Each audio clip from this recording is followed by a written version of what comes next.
SRH పనైపోయిందా?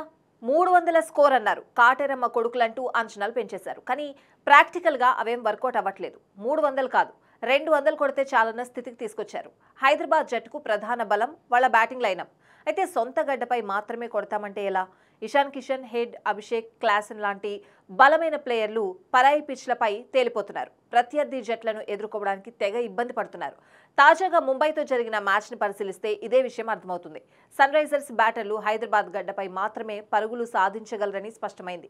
ఆరంభ మ్యాచ్లో హైదరాబాద్ గడ్డపై భారీ సెంచరీతో ఊచకోత కోసిన ఇషాన్ కిషన్ మిగతా మ్యాచ్ల్లో తేలిపోయాడు. ఇప్పుడు వాళ్ల వీక్నెస్ ని గమనించిన ప్రత్యర్థి జట్లు తమ హోమ్ గ్రౌండ్స్ లో పిచ్లను తమకు అనుకూలంగా మార్చుకుంటున్నారు. అంటే స్లో పిచ్లను తయారు చేస్తున్నారు.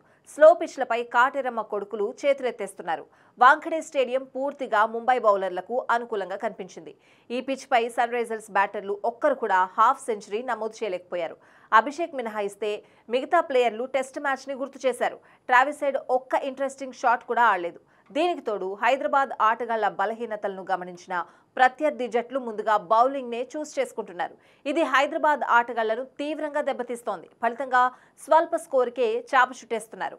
ఆ తర్వాత ప్రత్యర్థి బ్యాటర్లు చేజింగ్ లో మ్యాచ్ ని తిప్పేస్తున్నారు. ఇప్పటికే సన్ రైజర్స్ ప్లే ఆఫ్స్ అవకాశాలు క్లిష్టంగా మారాయి.